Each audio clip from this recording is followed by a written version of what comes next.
Dan pada hari ini saya sangat bersyukur kerana kita adakan perayaan Ngiling Bidai. Ya, amin. Ngiling Bidai ini merupakan adat semua kaum orang Iban, orang Bidayu juga ada kan? Ada. Orang Cina kita tidak ngiling bidai, kita ada apa yang kita katakan 15 hari selepas tahun Cina ya kita tutupkan perayaan Cina, dan ini memang satu yang sangat bermakna kerana semua perayaan harus ditutup dan kita akan mulai berusaha. Agi hidup, agi ngelaban, amin, betul. Agi hidup, agi ngelaban, agi hidup, agi ngelaban, amin. Sebenarnya itu sangat-sangat bermakna. Sebenarnya bermaksud ya, kalau kita masih hidup, kita berjuang, amin, berjuang bersama-sama di dunia ini. Nah, adakah slide? Nah, slide. Ya. Dan hari ini kita akan melihat ya firman Tuhan yang di buku Kejadian ya. Kita akan dilihat tajuk ini dicipta dengan satu tujuan. Dicipta dengan satu tujuan. Tahukah kalian bahwa kita manusia dicipta oleh Tuhan untuk satu tujuan saja. Simple, satu saja. Ya, kita akan lihatlah. Kadang-kadang kita rasa, banyak yang kita harus lakukan. Apa tujuan di hidup kita? Tapi saya ingin mengatakan, selepas khotbah ini kita pasti tahu hanya satu tujuan ya yang Tuhan ingin sampaikan kepada kita. Apabila Dia mencipta kita ya. Kita akan lihat firman Tuhan di dalam buku Kejadian. Adakah Kejadian, buku Kejadian? Ada ya. Yang kita telah dengar daripada Brother Ali tadi tentang ayat 1, bab 1 ayat 26 sampai 31 menyatakan bagaimana manusia dibuat. Nanti di situlah kita akan melihat apa yang Tuhan inginkan. Kenapa manusia diciptakan? Dan pada hari ini bagaimana kita boleh menjadi kehendak Tuhan yang telah diciptakan. Amin. Dan kita ingin berdiri bersama-sama. Agi hidup, agi melawan. Amin. Mari kita bangun bersama-sama ya. Kita akan baca dalam firman Tuhan dalam bahasa BM. Okey, dapat lihat? Dan kita baca sama-sama. 1, 2, 3. Berfirmanlah Allah, baiklah kita menjadikan manusia menurut gambar dan rupa kita, supaya mereka berkuasa atas ikan-ikan di laut dan burung-burung di udara, di atas ternak dan atas seluruh bumi dan atas segala binatang melata yang mengarap di bumi. Maka Allah mencipta manusia itu menurut gambarnya. Menurut gambar Allah diciptanya dia. Laki-laki dan perempuan diciptakannya mereka. Amin. Mari kita berdoa. Tuhan, kami serahkan masa ini ke dalam tangan-Mu agar Engkau berfirman ke dalam hati kami semua, kerana firman-Mu hidup di dalam hati dan di dalam semua yang Engkau jadikan di dunia ini. Dan pada saat ini kami serahkan semua yang ada ya, supaya pelindungan sentiasa menyertai kami dan juga berkat Engkau melimpah dalam kehidupan kami. Dalam masa ini kami serahkan jadilah hamba-Mu untuk menyampaikan firman-Mu secara efektif. Kami katakan amin. Amin. Haleluya. Siapa kenal rentap? Ya. Pejuang orang Iban, rentap. Ya, siapa kenal kanan anak langkau? Kanan anak langkau. Perwira orang Iban. Ranger ya, ranger yang sangat terkenal. Ya. Mungkin orang muda tak kenal. Siapa ni? Aku pun tak kenal, baru aku Google. Oh ini ya. Ya, dia yang juga menyatakan sangat bermakna. Agi hidup, agi ngelaban ya. Slide ya, yang maksudnya selagi kita hidup ya, selagi kita hidup, berjuang selagi nafas masih ada. Kita berjuang selagi kita hidup. Ya, berjuang di dunia ini sangat penting kerana kita di dunia ini mestilah berusaha, berjuang di dalam kehidupan kita. Kalau menutup gawai ini atau ngiling bidai, bagi semua orang Iban ya sangat bermakna kan? Nah, hari ini kita bersama-sama di gereja ini, kita akan melihat, nah, nanti kita mengiling gadai. Maksudnya perayaan sudah selesai, ya. 1 bulan perayaan kita enjoy, kita happy, kita katakan Tuhan engkau baik dalam kehidupan. Dan pada saat 30 hari atau mungkin 1 bulan lepas itu, kita harus sedar kehidupan harus diteruskan, ya. Perayaan sudah habis dan kehidupan, perjuangan kita haruslah diteruskan. Dan pada saat itu kita ngilingkan gadai, kita letakkan kembali apa perayaan, apa emosi yang sangat-sangat bersukacita kita letakkan, ya, ke dalam store dan kita mulai berjuang di dunia ini. Amin. Dan inilah maksudnya kita sebagai manusia kita harus ada perjuangan. Dan sebenarnya Tuhan memang mencipta manusia dalam kalau kita lihat dalam buku Kejadian, hidup itu tak payah perjuangan. Betul tak? Betul. Apabila Adam dan Hawa dicipta oleh Tuhan, apa Tuhan katakan? Semua boleh kamu makan. Oh, tak payah usaha, makan saja, ambil apple, ambil rambutan, durian, semua ada. Semua pokok di taman itu ada. Hanyalah jangan kamu makan. 2 saja pokok di tengah-tengah. Pokok yang ada kehidupan kekal dan juga pokok yang menyatakan apa jahat dan apa baik. Ya, itu saja. Manusia tak payah berusaha karena itu ciptaan Tuhan. Apa yang harus Tuhan inginkan manusia adalah mengurus. Oleh itu Tuhan mengatakan, uruslah, bagilah nama-nama kepada binatang, ya. Ya, babi lah itu, manok lah itu. Manusia yang bagi nama. Tuhan tidak pernah bagi nama. Hanya manusia bagi nama. Tapi Tuhan bagi nama pada seorang saja, Adam, manusia. Dan berterusan Adam memberi nama. Tapi apa yang berlaku? Apa yang berlaku? Dosa, ya, dosa. Kehancuran kehidupan manusia. Oleh itu selepas manusia berdosa, Tuhan mengatakan pada mulai hari ini haruslah kamu berusaha di tanah ini, kerana tanah di bumi telah menjadi apa? Curse, kutuk.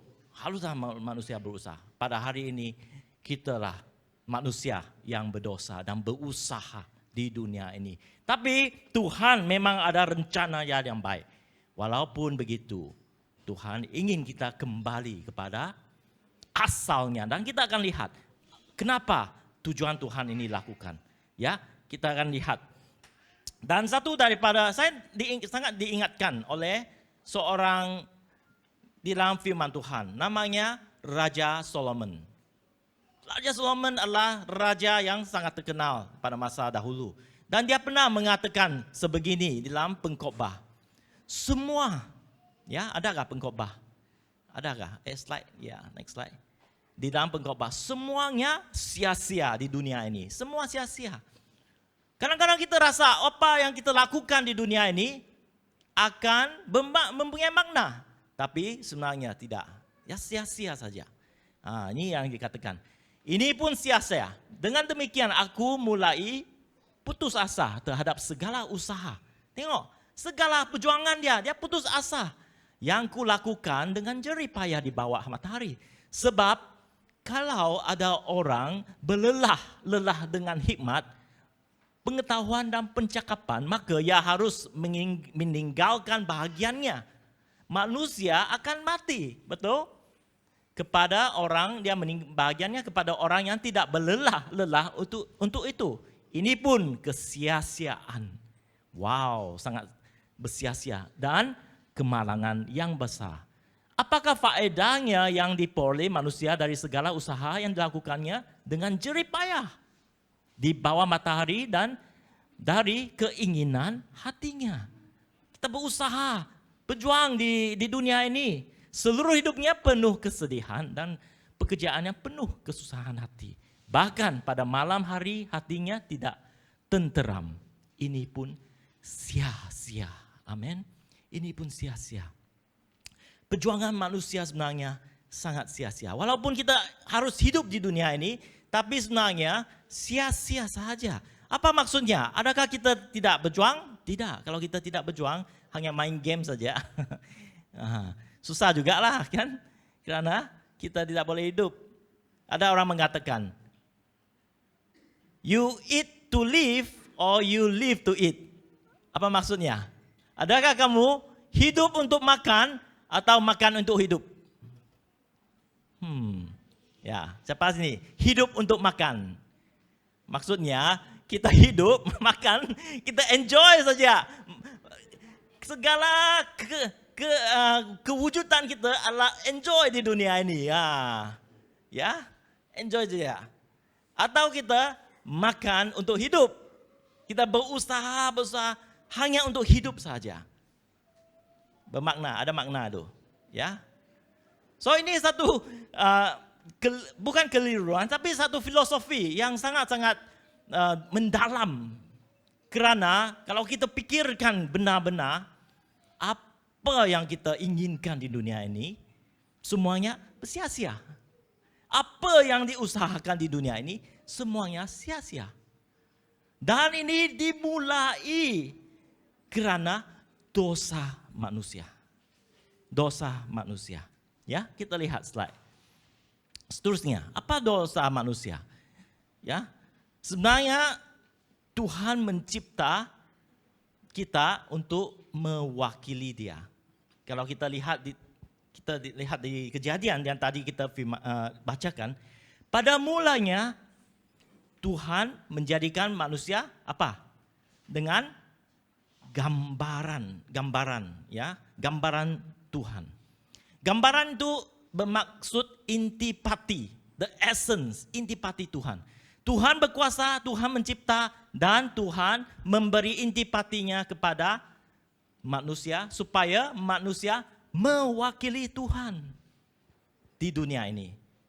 Kan Tuhan tidak dapat berada sebagai fizikal, tapi Dia meletakkan manusia untuk mewakili Dia, mempunyai intipati. Kalau kita memandu, ya, suddenly ada seorang yang pakai baju macam ni kan, saya kata stop, jangan berhenti di traffic light kan, traffic light kadang-kadang tiada elektrik kan. Saya manusia biasa, saya pergi ke sana, saya stop. Kamu rasa kereta akan patuhi saya kah? Orang gila nih, kan? Kecuali orang gila, benar-benar gila dia macam ni, mungkin kamu stop. Kelakar. Kalau kita stop, kita tidak mempunyai kuasa karena kita manusia biasa. Kalau polis juga, kalau dia pakai pakaian yang biasa, dia di traffic light, dia ada buat begini, stop, jangan lari. Kamu tidak akan stop. Kenapa? Kamu tidak akan perasaan dia traffic police karena dia memakai baju biasa. Kalau dia pakai baju putih itu, ada pangkat lagi, ada helmet lagi, dia begitu saja, dia tak payah stop, dia begitu saja menjeling. Oh, kamu tuan, takut kamu. Oh, dia panggil aku stop kah? Betul? Yang menjeling saja. Kalau kamu lihat sana, kalau kamu mandu, kamu lihat seorang yang pakai baju putih, terus kamu, tali pinggang mana? Tali pinggang mana? Kenapa? Karena dia mewakili undang-undang. Ya, dia mewakili undang-undang. Itu sama. Manusia dicipta mewakili Tuhan di dunia ini. Paham nggak? Intipati dia. Manusia nih mewakili Tuhan. Dan kita sebenarnya mempunyai kuasa daripada Tuhan di dunia ini. Dan kuasa ini bukan untuk kita melakukan benda-benda yang tidak baik. Bukan, Tuhan kasih. Tuhan, God is love. Dan kuasa yang diberi oleh manusia untuk melakukan semua yang baik di dunia ini. Oleh itu Tuhan mengatakan selepas penciptaan dia mengatakan, this is good. Semuanya baik. Baik maksudnya baik, bukan jahat. Apa yang diberi kepada Tuhan, kepada manusia untuk mengurus dengan baik di dunia, mewakili Tuhan. Tapi dosa. membuat manusia kehilangan kuasa yang diberikan Tuhan. Apa itu dosa? Apa itu dosa? Sebenarnya dosa adalah perbudakan atas manusia. Perbudakan. Karena sebenarnya manusia mempunyai kebaikan. Tapi dosa memperbudakkan manusia. Dan siapa di sini tidak pernah diperbudakkan oleh dosa? Apa itu dosa? Kalau kita diperbudakkan, kita tidak akan mempunyai kelebihan dalam kehidupan kita. Dan dosa ini, kesan dosa adalah perbudakan. Tapi yang dosa itu adalah sebenarnya dilakukan oleh manusia menghancurkan dunia ini. Oke, kalau kita di sini, siapa tidak pernah berdosa? Boleh angkat tangan. Oh, jangan malu-malu. Anak malu-malu.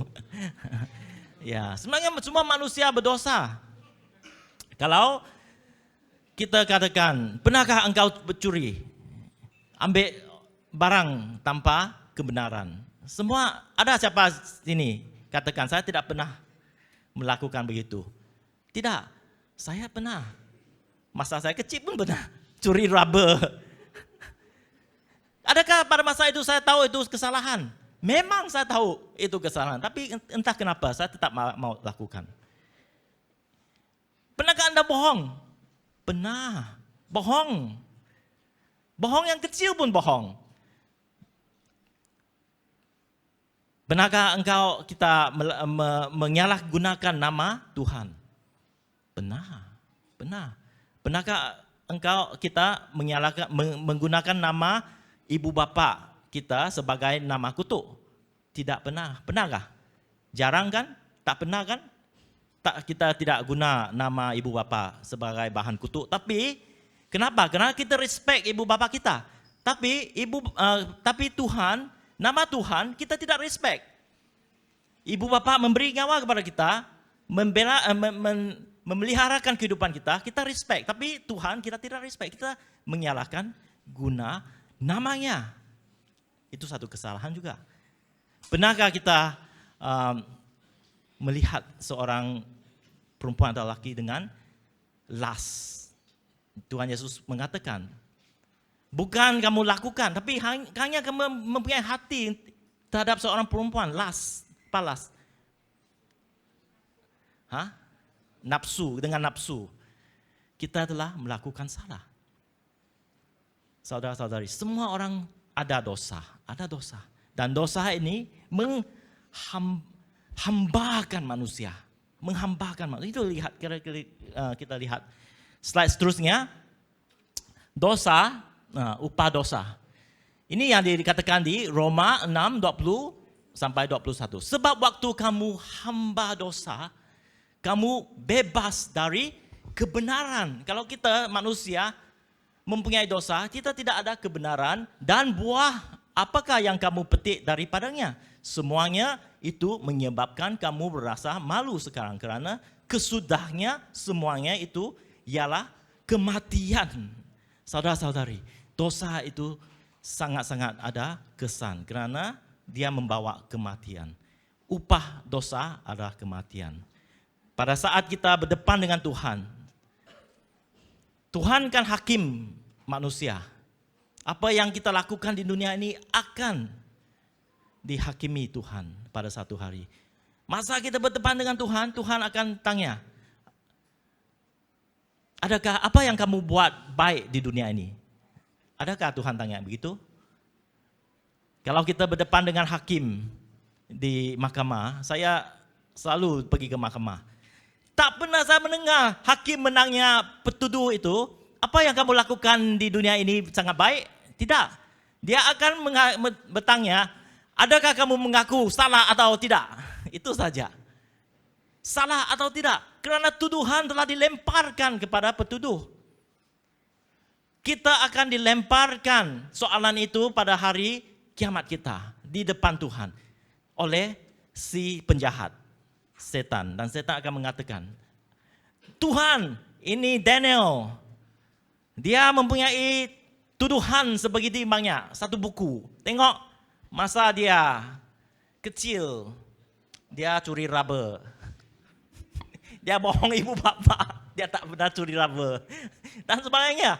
Masa dia umur 25, dia mempunyai mata yang keras. Melihat dengan nafsu seorang perempuan. Malu aku. Habis satu buku tuduhan setan kepada manusia. Di depan Tuhan. Dan Tuhan akan menghakim. Kerana Tuhan pengadil. Takkan dia tidak hakim dosa-dosa kita. Takkan dia katakan, tak apalah si setan, lepaskanlah dia. Dia anak saya. Tidak. Anak hakim harus juga dihakimi Tuhan. Betul? Tapi apa yang berlaku? Slide yang seterusnya. Tetapi sekarang setelah kamu dimerdekakan dari dosa dan setelah kamu menjadi hamba Allah, kamu beroleh buah yang membawa kamu kepada pengkudusan. Dan sebagai kesudahannya ialah hidup yang kekal. Sebab upah dosa maut, tetapi karunia Allah ialah hidup yang kekal dalam Kristus Yesus Tuhan kita. Dosa kita, Tuhan akan hakim. Tapi pada masa itu, kalau kita percaya kepada Yesus Tuhan, Yesus akan datang. Tuhan Bapa, saya Yesus. Hari ini saya mengatakan, orang ini, Daniel Lee, saya sudah bayar seluruh dosa dia. Atas kayu salib saya. Darahnya saya mengalir, menyucikan kehidupannya. Oleh itu Tuhan mengatakan, tetapi karunia Allah, kasih karunia ialah hidup yang kekal. Yang diberi melalui Kristus Yesus. Amin. Saudara-saudari, kita dapat mewakili Tuhan di dunia ini. Seperti yang telah kita lihat dalam penciptaan. Hanya melalui Yesus Kristus. Amin. Oleh itu, next slide. Apabila kita telah menerima Yesus Kristus, kita haruslah mempunyai kemerdekaan di dalam kehidupan kita. Di Yohanes 8 dia mengatakan, maka katanya kepada orang-orang Yahudi yang percaya kepadanya, kepada siapa? Kepada Yesus. Jikalau kamu tetap dalam firman-Ku, dalam Yesus, kamu benar-benar adalah murid-Ku dan kamu akan mengetahui kebenaran. Yesus di sini. Haruslah kita datang kepada Yesus, mentaati firman-Nya dan mengetahui kebenaran, dan kebenaran itu akan membebaskan kita dari dosa. Saudara-saudari, hari ini kita dapat mempunyai jawaban. Sebagai manusia yang telah dihancurkan di dunia ini, kita mempunyai jawaban. Datanglah kepada Yesus untuk kemerdekaan daripada dosa. Dan ayat 34 dia dikatakan, kata Yesus kepada mereka, aku berkata kepadamu, sesungguhnya setiap orang yang berbuat dosa adalah hamba dosa, dan hamba tidak tetap tinggal dalam rumah, tetapi anak tetap tinggal dalam rumah. Amin. Dosa, kita menjadi hamba dosa. Tapi kalau kita menjadi anak Tuhan, kita akan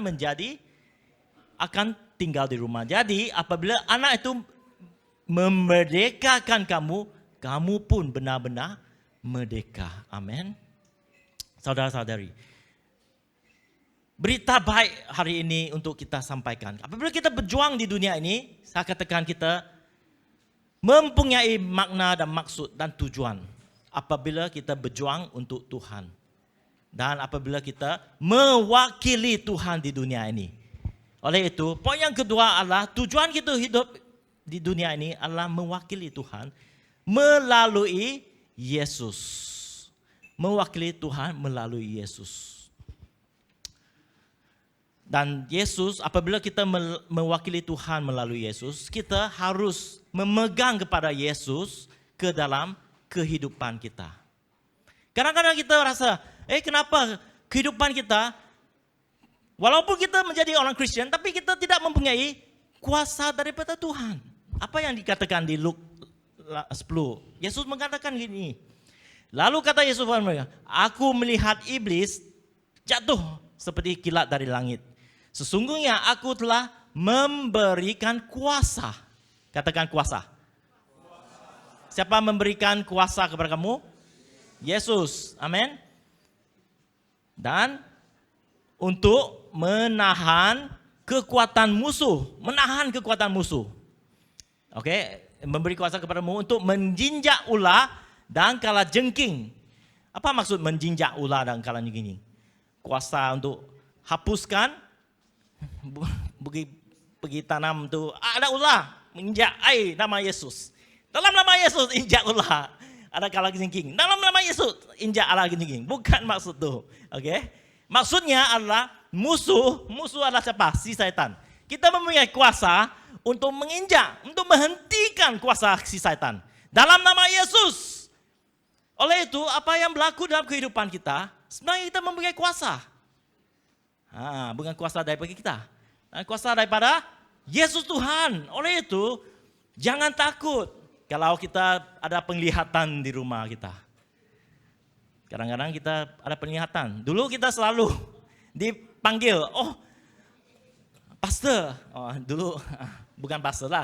Kita yang panggil pastor. Pastor, ada penglihatan di rumah saudara ini. Mari kita pergi berdoa. Pergi berdoa. Nanti takut kita, tapi jangan takut. Hari ini kita tahu bahwa kita mempunyai kuasa sebagai orang Kristen.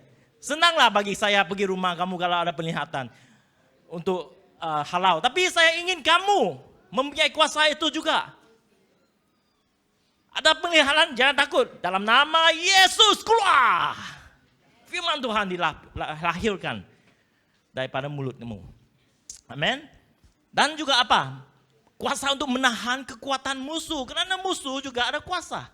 Kita harus menahan. Kalau musuh mengutuk kita, kita harus menahan. Kutuk itu jadi berkat.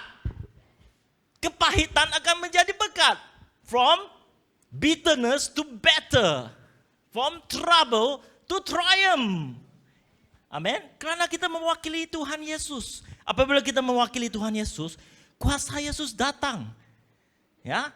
Sehingga tidak ada yang membahayakan kamu. Namun demikian, janganlah bersukacita dengan ini yang penting.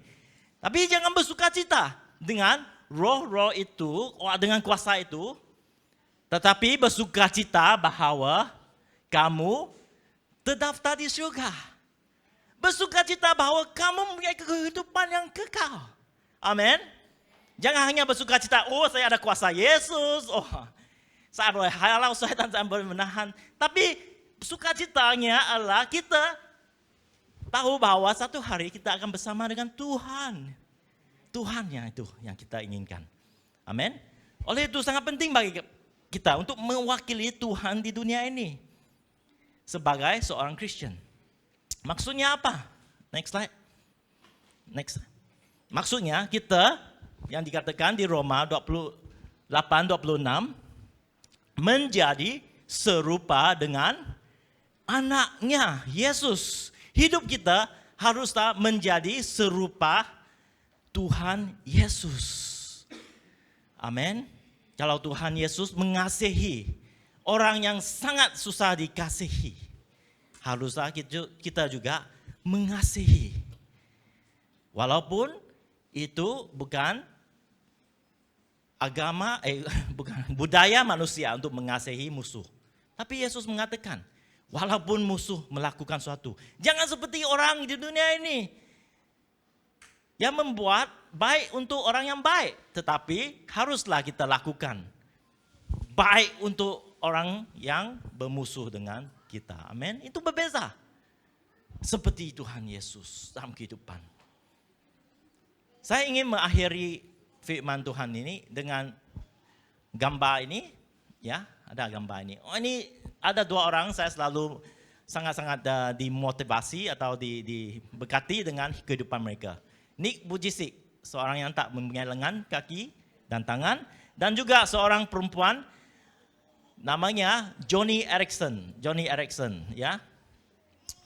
Perempuan ini pada usia 17 tahun dia telah lumpuh karena dia melakukan satu terjunam ke dalam satu sungai yang cetek.